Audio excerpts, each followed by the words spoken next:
Hello again, and welcome to ManchTalk. I'm Tammy Simmons. And I'm Carla Garrick. And we're back in the studio still. We are. I think that's a given for, I don't think that. It is. I have to say I missed Brandon's voice going 3, 2, It is 1. more, well, it is so much different. It's just more legit. We tried to do a Facebook Live for this. Yeah, Facebook doesn't like us this morning. So next week we'll try that. Been a crazy busy week if you are someone who works on police accountability. Or if you live anywhere, because apparently, we talked about this last week on the show about, how horrific it was that the police killed this man in Minneapolis and whatnot. Since then, there's been protests all over the country, protests here in New Hampshire. I think there was one yesterday in Laconia. I don't know. I can't keep up. That's all going on. Then people, I don't really. I have to say I was deeply moved. For some reason, I'm not getting notifications for these events. So I don't know why the algo is not making sure, the right people see it. And I want to talk to the people. So if someone's watching this and they know how they're mobilizing so many people. But I saw a photo from Saturday in Concord. There was like 1,000 people or something. Blew my mind. It is the most people I have ever seen up at Concord, and good for you. Yeah. Good for getting out there and raising your voices. There's absolutely nothing wrong with protesting. That is something. Oh, except if you're protesting the reopen, because I got a lot of hate for that. Apparently all we needed to move the COVID needle in our favor was some protesting and some riots, and obviously George Flynn's funeral, because there were families that have had restrictions, not just in New Hampshire, everywhere across the country. There have been people, when they've had a loved one die, had to have very, very scaled back funerals, but apparently I think that's a legitimate thing to talk about, is this sort of dual standards. But I think that we should be careful. I think there's a real opportunity here for people who are interested in reforming things and genuinely saying, look, what we currently have is not good enough, and how can we make it better? Yep. Now, someone like me, I can't lie and not say I'm slightly frustrated, because I have spent, a good 12 years. If you count my time in South Africa, I've been working on this issue, long time. Since I was 16. So, it's been a hot second. Yep. And so, I want to applaud and really, engage the people who are out there doing it, but also I kind of want to do a little bit of finger wagging. And saying, why wasn't anybody listening all along? Well, that, of course. And I think maybe that's just the nature of, doing the right thing. But, I say half jokingly, because I have my podcast, Told You So. And I feel like maybe people who look at these issues from a first principle perspective, by which I mean we have certain rights as human beings, right? Regardless of what color your skin is or your race is or whatever, these are fundamental rights, which is why someone like me went out to both the Reopen rallies and Black Lives Matter, right? Because and I didn't actually go to the rally, just I don't want to misstate anything, but I support people's right to be out there, and I'm excited, because I think maybe we could actually get some reforms out of this. But I was thinking, can you imagine if I took the hate mail, like I couldn't even utter the words on the show of what people said to me when I went out and said, we as free human beings have the right to move freely at all times. There is no emergency, in my opinion, that can ever justify one group of people, we'll call them the state, telling other people what they're allowed to do with their lives. That is some form of slavery, and I'm just not into it.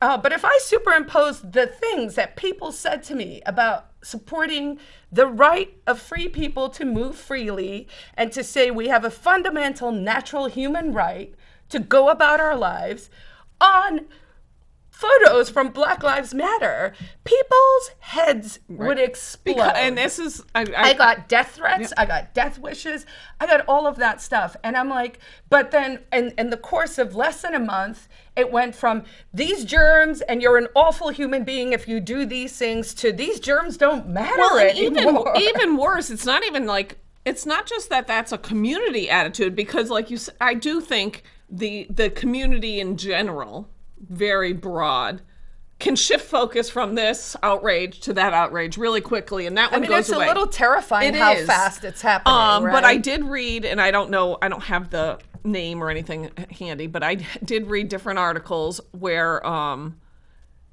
epidemiologist from Johns Hopkins, who we're listening to through this crisis, actually said, well, yes, the virus is very, it's very important, but the protesting is more important.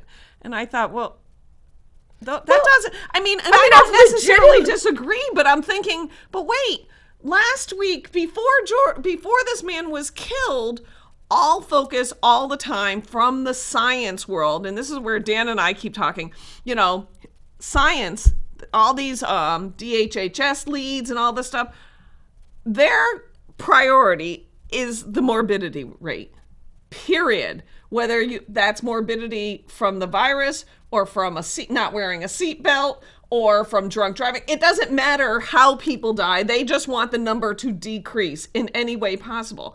So their objective is different than balancing the objective of keeping the community safe while not infringing on rights. The government should be doing this a little bit more. Except that I think, it's fair to say everything has been politicized.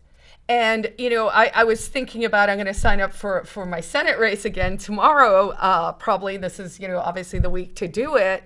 But, I was thinking about, what could I make of that sort of a catchy slogan? And I was like, you know what? If you think politics has taken over too much of your life, then I'm your gal, right?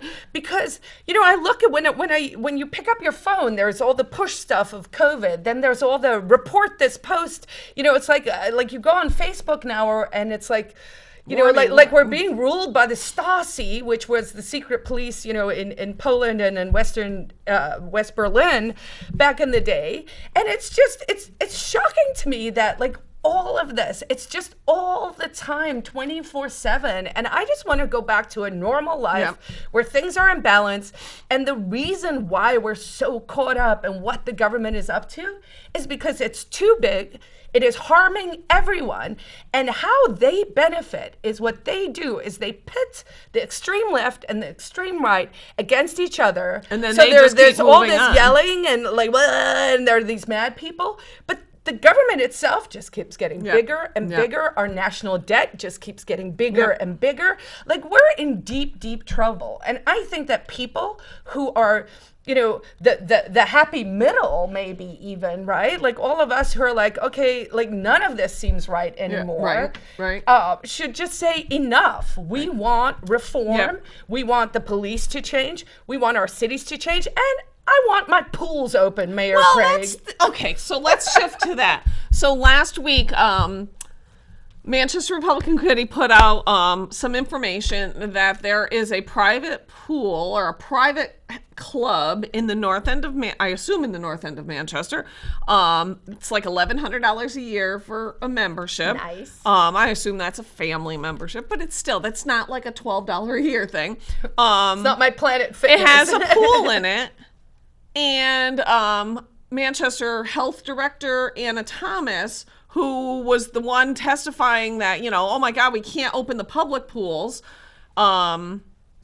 is working with this private club to get their pools open. And, there's discussion. People go, oh, that's discrimination. No, actually, that's not discrimination. There is nothing to say that a private club can't charge whatever they want for their membership. Oh, sure, yeah. That's the way the world works. I can't afford to buy... but there is discrimination when a public health official is saying germs don't count for the rich people, but germs do count for, I believe, use the term, those Well, that's people. what I want to read the words so that I do not misstate. This is a transcription of Anna Thomas's, she's the city health director's speech before they voted on not opening the pools. I think the reality is that it comes back to whether or not we can control the environment and whether or not you can expect children who won't comply with most things on most days, especially in those city pools, would abide by those guidelines. I'm whiter than white, and I take high offense when somebody says, especially in those city pools, because I hear that as, so this private pool over here in the more affluent neighborhood, those children might listen to guidelines, but those children, and where is the outrage from the left, who is outraged by everything that everybody possibly writes or says, to say, wait a minute, so are you saying that the kids that go to the Hunt pool in the inner city, if we can call it an inner city in Manchester, I mean, it's hardly inner city, but, you know, in the center city, can't follow guidelines or somehow are not able to manage, but the kids in the North End whose families can pay $1,100 for a membership. I think there are 2 points that we should talk about there. The one is this sort of idea, you know, can we just stop with the control of others? Can we get back to people minding their own business and keeping their eyes on their own plate?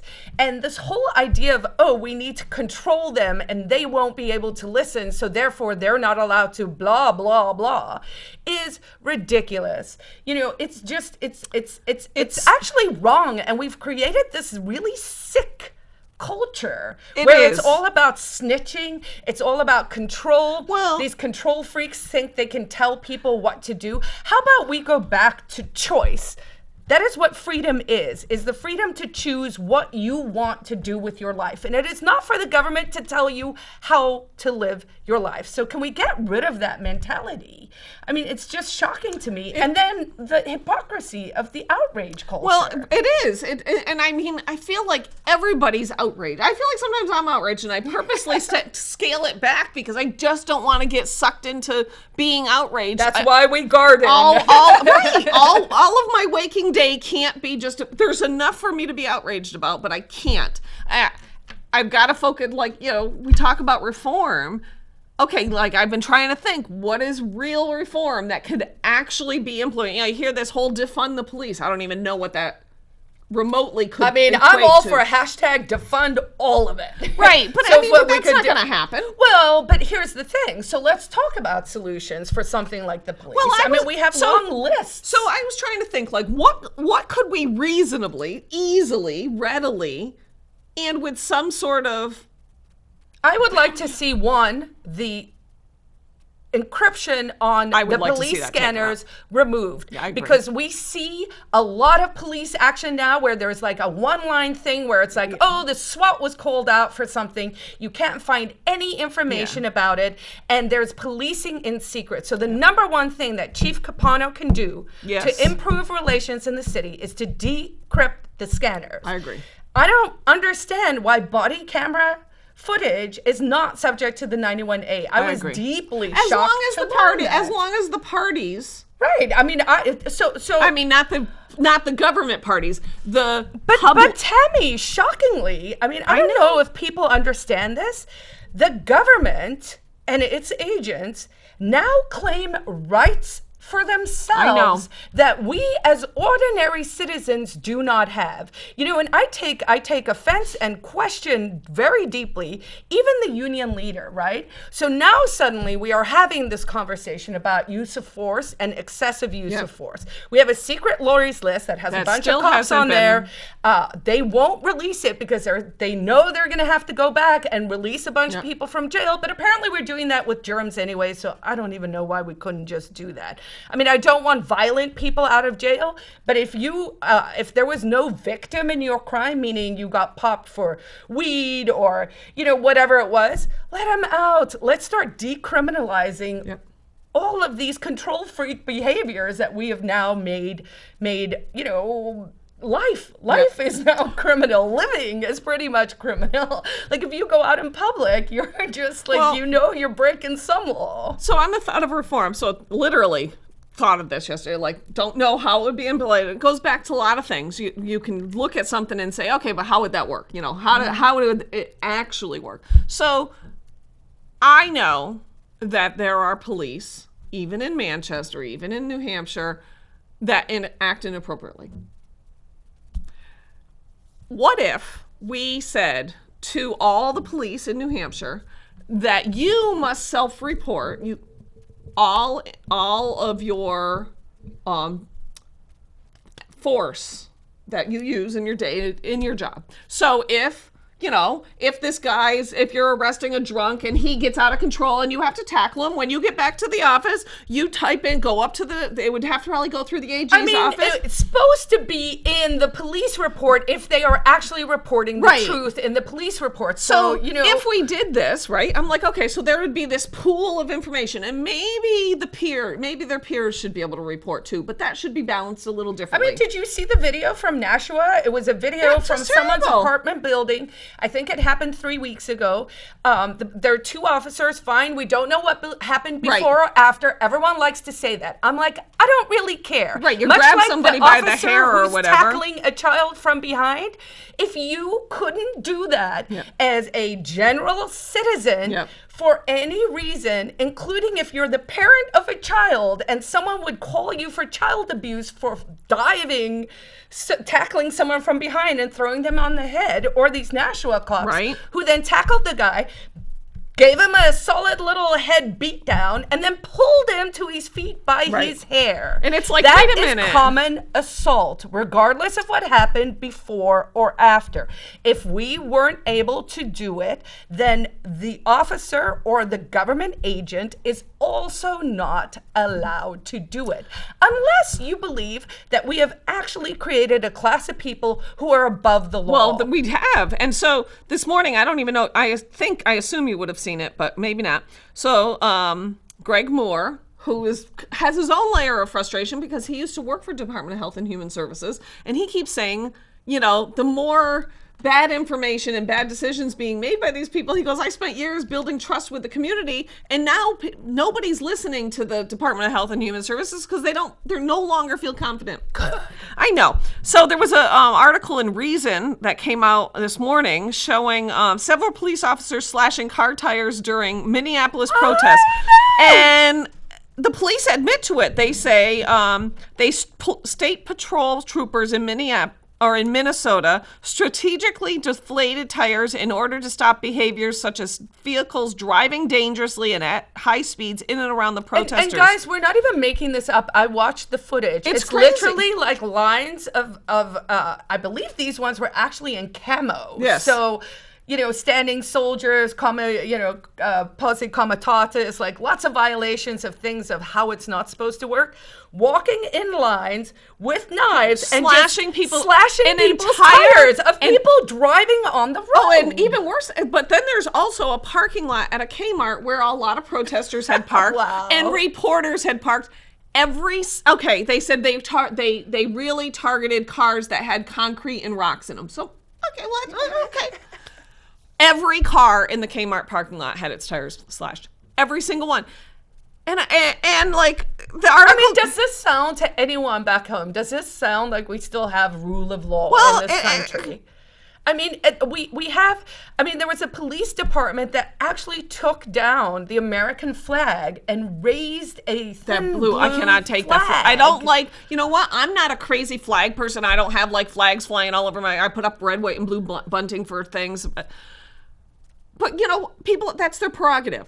It drives me nuts when anybody takes the American flag and alters it to make their own private group flag. Come on, come up with your own freaking design. Well, and if you want to be terrified, go Google this. There are actually photos out of, I believe it was New York State, right? And this was under Bloomberg, the billionaire who's, trying to take everyone's guns away, the last defense that we actually have against a lawless, unjust system. Right. He just said that. He just said 19 minutes. I'm like, we've been talking way longer than 10 minutes. Is with Bloomberg, who actually said when he was mayor of New York, he said, I have this. I think mayor of New York. Oh yeah, New York. My brain went state. Sorry. So he bragged about being in charge of I believe it was the 6th or the 8th largest standing army in the world, meaning their police force was so large that it competed with countries, and that these officers now do not wear name tags at all. You cannot identify them. And their uniforms are all uniforms with the thin blue flag on there. And I'm like, guys, this is not, like, this is one, it's not normal. You all stay at home and you know, they play you because either it's Trump's fault or it's Obama's fault or whoever we have next, it won't be Biden.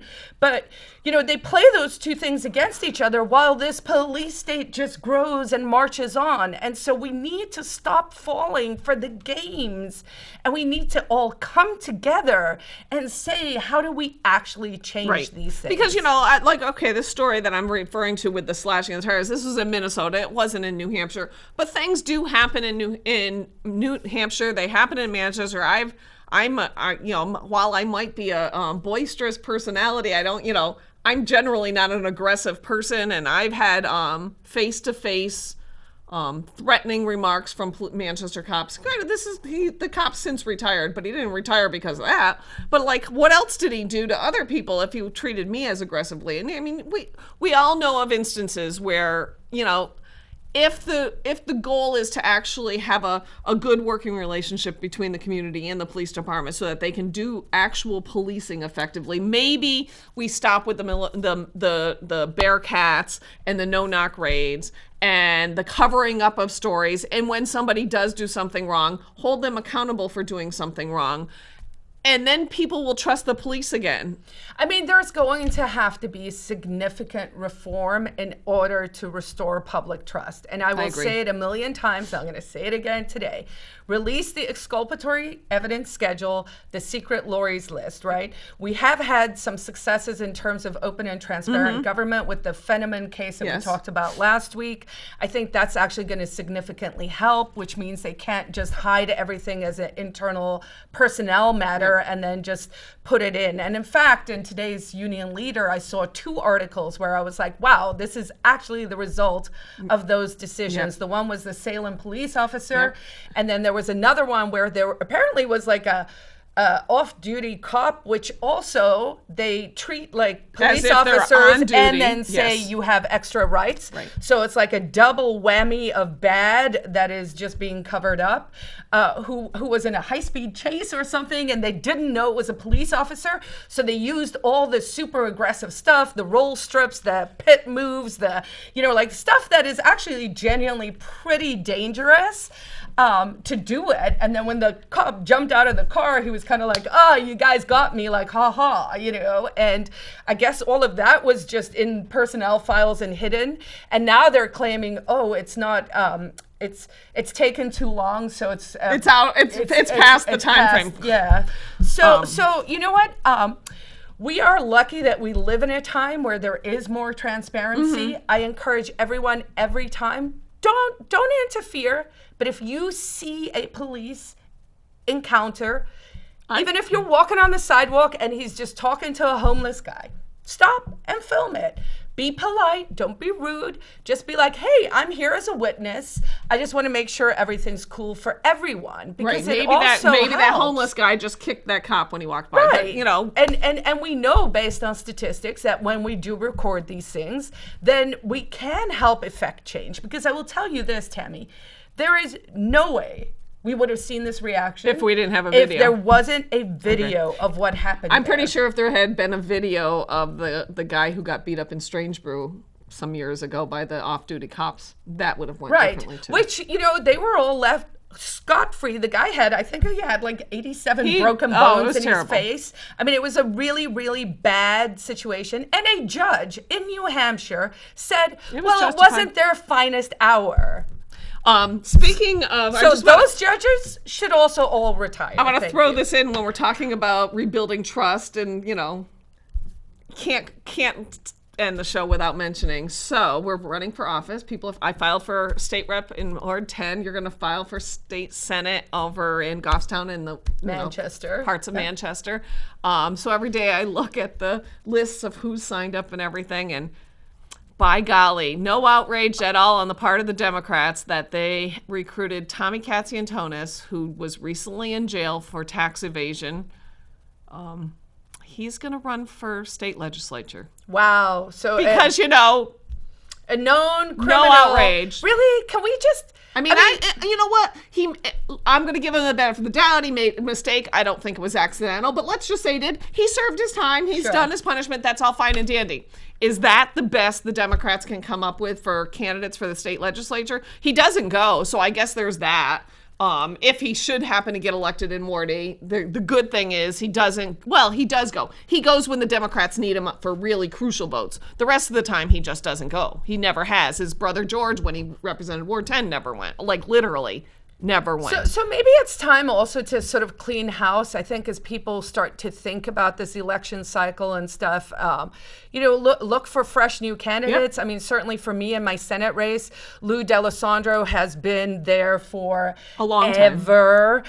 He was born before the Second World War. He served 11 terms. I think he served his time out. Maybe it's time for someone who has fresh ideas, who actually can identify the problems and who understands what the solutions are. So, I hope people give us a fair shake. I think people should be looking for new, fresh candidates.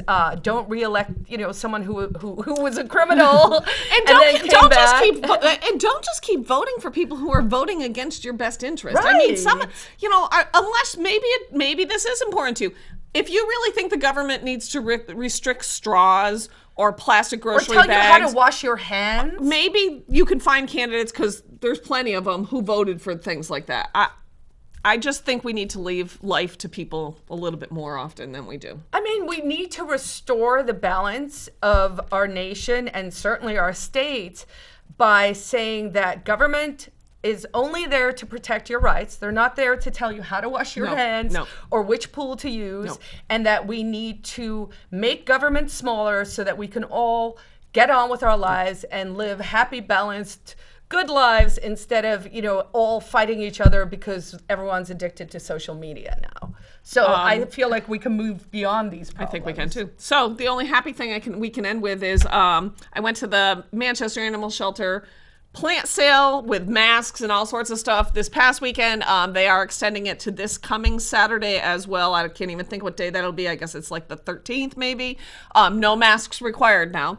But that's at the Manchester Animal Shelter. I think it starts at 9 o'clock on Saturday morning. Great way to get plants for your yard. That's all I got. Enjoy the weather. It's nice 80s. I mean, it's a little cloudy, but it's beautiful. I mean, we're not even halfway through June yet, so this is awesome. Yep. Anyways, Summer's coming. See you next week. Bye, guys. Bye.